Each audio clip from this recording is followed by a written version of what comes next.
Welcome to The Metal Voice. Today, once again, the legendary Mr. Martin Popoff, the Metal Encyclopedia, or the Rock and Roll Encyclopedia, author of the new book. Martin, what's going on?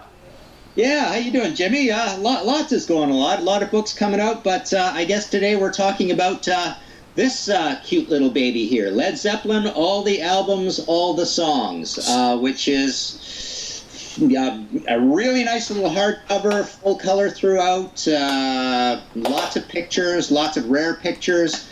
So yeah, let's talk a little Led Zeppelin. I guess it's self-explanatory, the title, right? Led Zeppelin, the songs, the albums.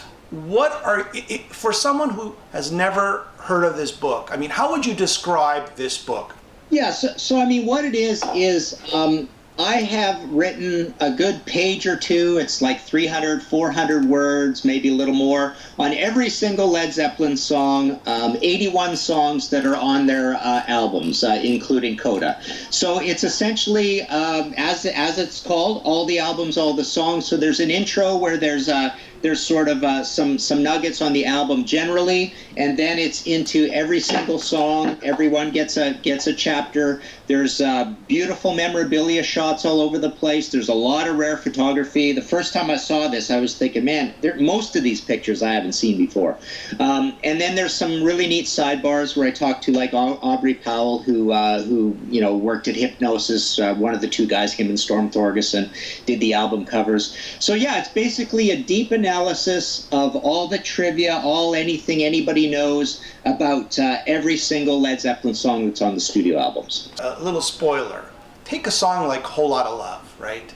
Self-explanatory on the lyrics. We don't, we can't dive too much in those lyrics. But what about the recording of the song with the midsection with all those strange sound effects?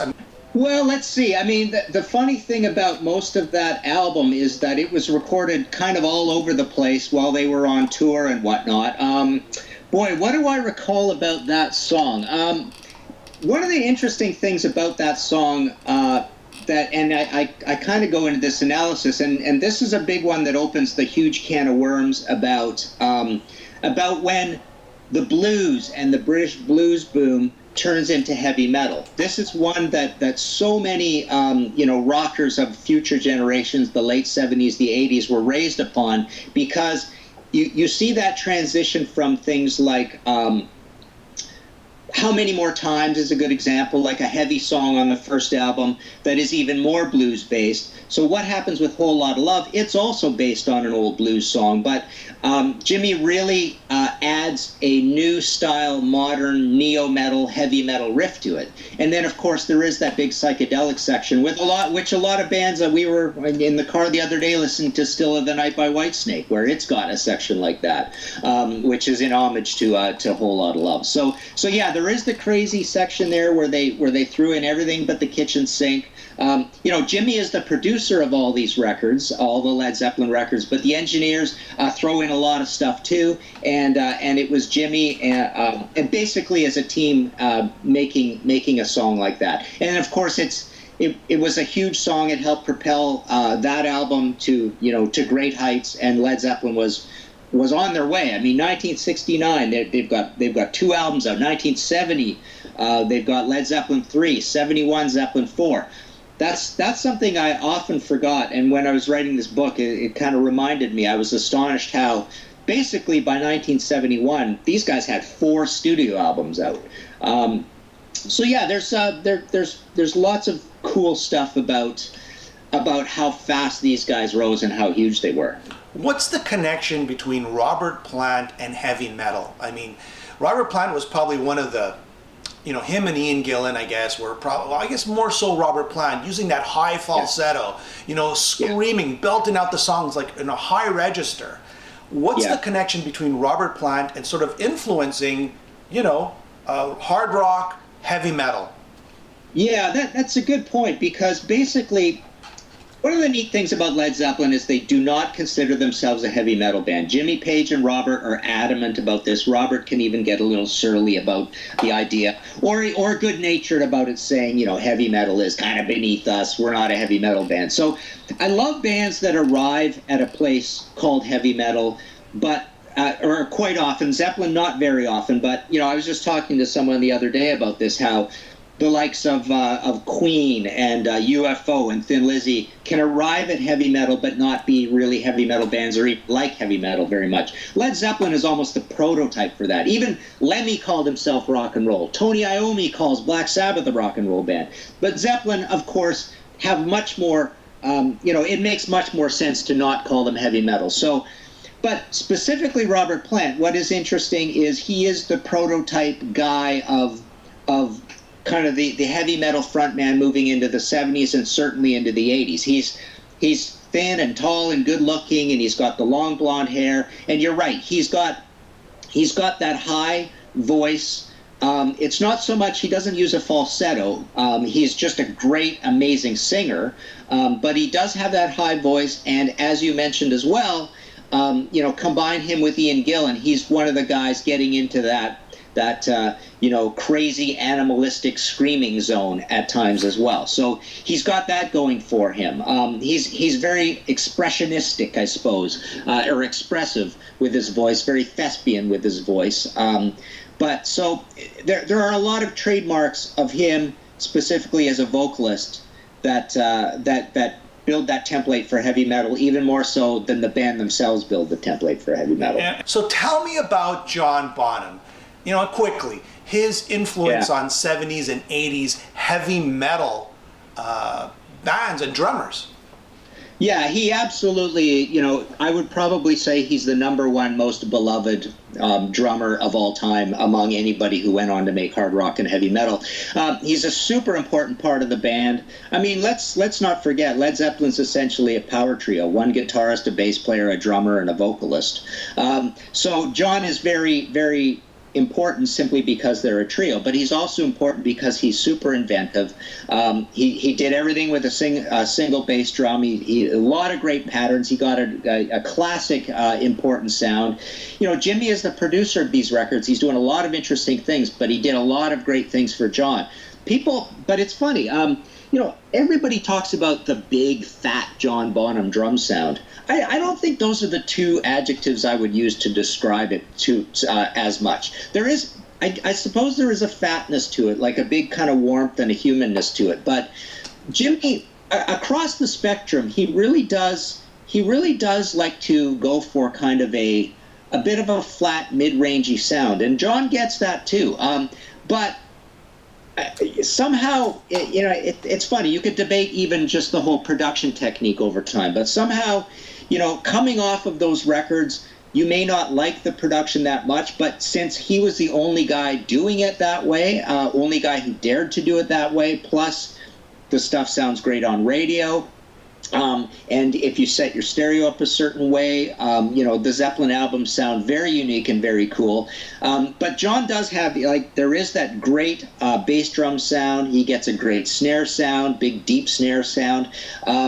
But yeah, just a really inventive guy, a small kit, but absolutely influential on drummers. Everybody loves John Bonham, and a lot of those songs are great songs because of John. Martin, do you talk about the album covers, those bizarre album covers, the making of? A lot of that is talked about in here as well.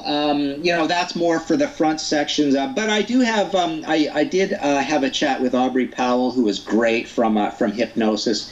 And we talked a little bit about the making of Houses of the Holy. But it's interesting. A cool thing he told me about In Through the Outdoor. So that whole scene, tableau or montage, whatever you want to call it, was kind of influenced by New Orleans, the bars in New Orleans, and just inspired by sort of what the vibe of deep American South bars were like. So what they did is they came back and they recreated that whole scene in London just for that photo shoot. And as you know, I mean, there are, I think it's 6 different viewpoints of the same scene that, buyers could buy them and get kind of a different album cover every time, but you didn't know because it was famously in the brown paper bag, right? with just the stamped on it. Beautiful design, really cool. And also, of course, the other thing, people know, of course, but it's interesting, is the inner sleeve was just black ink on white, but if you got it wet, it turned color. So it was doing that color book thing, where and then, the idea was that people would discover it by putting a drink on it or whatever, and it would make a circle of a different color, the red and blue and all this. But so the interesting thing I found about the album cover is, Aubrey has a great deep regret. This was just before MTV times, so video wasn't a big thing. Led Zeppelin wasn't big into video. Of course, they did do the big concert movie. But he regrets that they didn't take any video of any of that scene. All they did is take those photographs, and they destroyed the set right after. They just broke the whole thing apart, threw it in, garbage bins, containers, and that was the end of it. So all that exists is basically that photography that they used for the cover, and they didn't take any video of it, but he really regrets that. So from a high level, the lyrics, and I don't want you to go into details, but Led Zeppelin was a band where they were very cryptic in their lyrics, and at the same time, they were very self-explanatory, like baby, baby, baby, I love you, baby, right? Yeah. So just a quick general analysis of who they were as storytellers or lyricists. Yeah, so what I did in this book, obviously, as I was saying, every song gets a page or two or even 3 pages, and I kind of go into a real analysis of the music, and analysis in many cases of the lyrics, what he was getting at, favorite lines, that kind of thing. And a lot of this knowledge is, I used a lot of Zeppelin books as source material, looking at interviews with the bands. They didn't do a lot of interviews, so there's a lot of people swapping the same stories back and forth. So a lot of this also was parsing which version of the story do I think is correct, and kind of laying that out. But having said that, the lyrics, interesting about the lyrics, I, for a lot of years, didn't put a lot of weight in Zeppelin's lyrics. I thought they were maybe a little subpar, because they're actually, in a lot of cases, they're not super long lyrics. But having done this book and going deeply into the lyrics, I found a lot of great lines and a lot of great stories about stories of what the lyrics are about. They do have that baby, baby blues kind of thing where, because they're the transition band, the key transition band, along with bands like Free or even Allman Brothers. Allman Brothers just comes to mind because of Whipping Post, but Free and Mountain and Cactus, 2 bands that incidentally were considered America's Led Zeppelin. But because they're that transition band, they love the blues, and they're writing in the blues tradition quite often. And when you write in that blues tradition, those lyrics are not going to be very interesting. And that does happen with Led Zeppelin. But having said that, they were also into, a lot of mystical things, so there's a lot of cool poetic lyrics. They were also, they like to be quite inscrutable, the same way their album covers are. A lot of their album covers don't even have text on the cover. So they like that air of mystery about them, and which is also another reason they didn't do a lot of interviews. So there are really cool mystical lyrics with great lines that you're wondering what it's about. And Robert has even come out and said, he's a little bit of that school that says, I want the art to grow bigger than even what I meant. A little bit of a contentious thing. I was never a big fan of that, but he likes when other people interpret the lyrics in different ways. And the art can expand to include other interpretations of what is there. And leaving it vague is kind of cool that way. Also, when you leave it vague, you can have, the artist himself, Robert, can have 2 or 3 intended meanings of those lyrics. So there's a lot of stuff, a lot of neat things, even just about being in a band. A lot of personal life stuff can come through in there as well. Things about relationships with women that are written at a higher level than the blues stuff. But yeah, just a lot of cool lines that are in there. But also, again, he is a guy that wants to write lines that are going to sound good when they're in songs as well. So I think he's a guy who is quite grounded to realize that this isn't poetry that stands on its own. Way at the other end, I always laugh at Manic Street Preacher's lyrics, because it's almost like they just try to squeeze in as much as they want and like forget anything about vocal phrasing or anything like that. So it comes out as quite awkward. Led Zeppelin's lyrics don't come out as awkward. They just flow into those songs, in and out of those songs, and that's another thing I like about them. But no, there are some very cool, very smart lyrics in Led Zeppelin. Absolutely. Stairway to Heaven, the backwards satanic. Was that true? Was that accurate? Was that something that actually happened? Where if you played Stairway to Heaven backwards, there was some sort of satanic thing going on? No, absolutely not. I mean, there's, the whole backmasking thing that happened in the satanic panic times of the 80s where, basically some of these evangelists were taking these records and playing them backwards and trying to find, hidden messages. True backmasking, truly, if they were trying to do that, the true version of backmasking would be just singing, lines frontwards that slyly are going to say something backwards. Nobody did that at all. The lesser version of backmasking is when you intentionally just take a line and throw it in there backwards, and then when you play it backwards, it comes out frontwards and it says something. That happened from time to time, and it was usually just a joke by bands that did that. And Zeppelin wasn't a band to do that either. So the Stairway to Heaven one, of course, Zeppelin, brings this upon themselves a little bit because Jimmy was such a buff of Aleister Crowley and buying his Bullskin house, and I believe he even was the owner of an occult bookstore at one point, but he collected a Crowley Alia or whatever you want to call it. So they do bring this upon themselves, and with the mysticism and with the symbols and Zeppelin 4 and the guy in the in the gatefold, the wise man up on the hill with the lantern and stuff like that.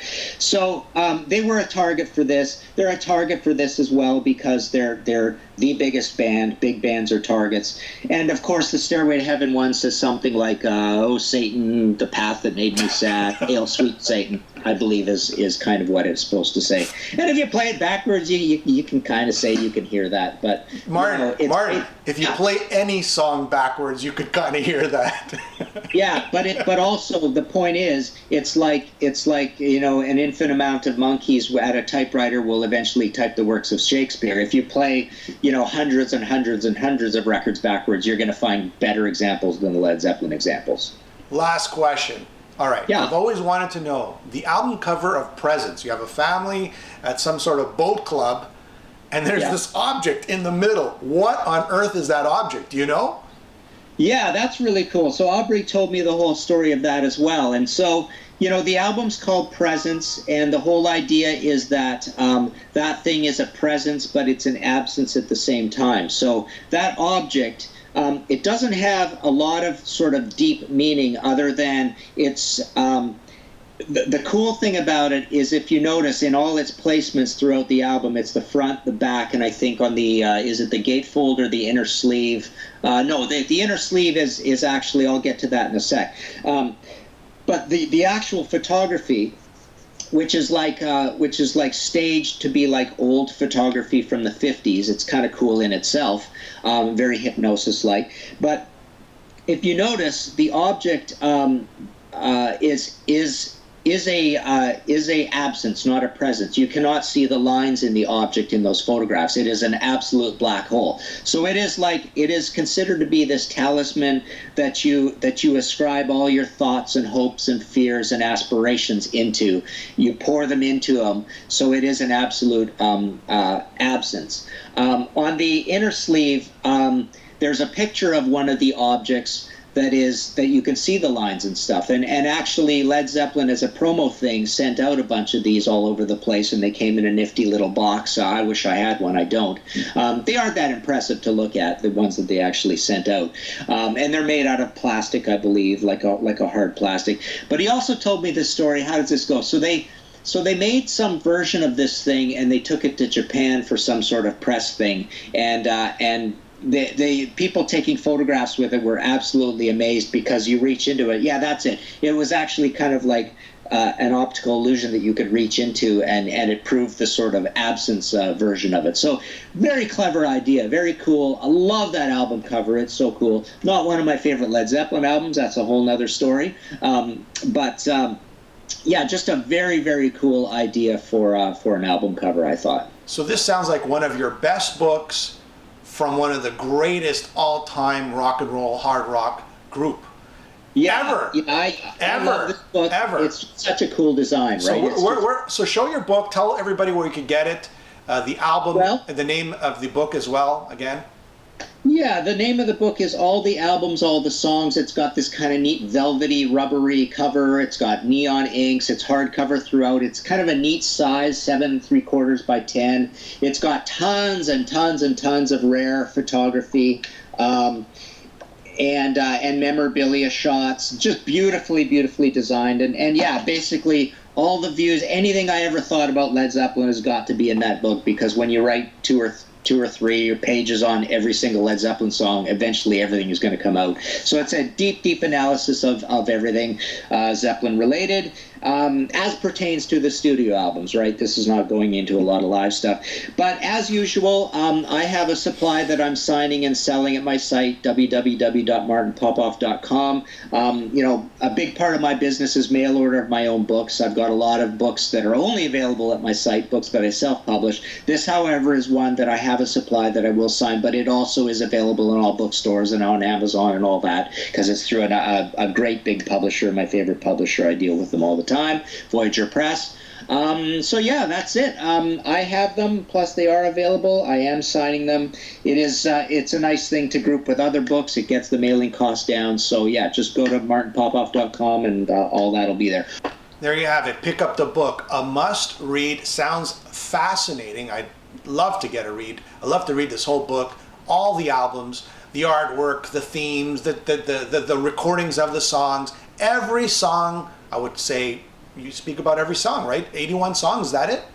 Absolutely, yeah. I believe it's 81. It's every song that's on all the studio albums, maybe a little bit about some of the other stuff as well. I mean, they really don't have that many songs that were not on the albums. Like, it's literally about a half a dozen or so.